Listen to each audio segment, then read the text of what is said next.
Welcome to Not Milk Never Milk. Subscribe if you're lactose intolerant. You start by verifying your Windows build and backing up the Windows Media Player library so nothing is lost. This prevents data surprises later.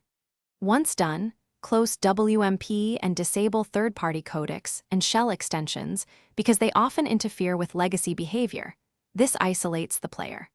After that, run command prompt as administrator.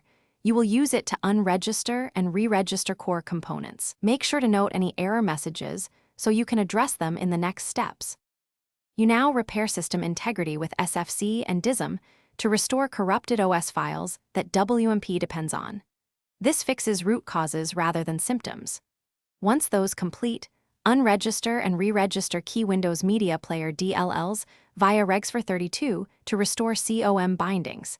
This resolves broken component links. Then remove the user-specific WMP config in %local app data % to reset settings. Do this only after backing up. If you finish by reinstalling Windows Media Player through turn Windows features on or off, then reboot to load clean binaries and services.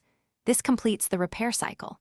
Once the system is up, restore your library and test multiple file types to confirm codecs and filters are correct.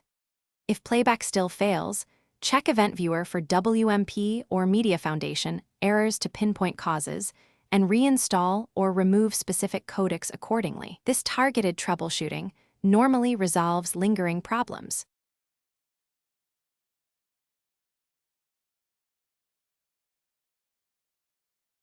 Thanks for watching. If this was helpful, leave a like and consider subscribing. See you next time.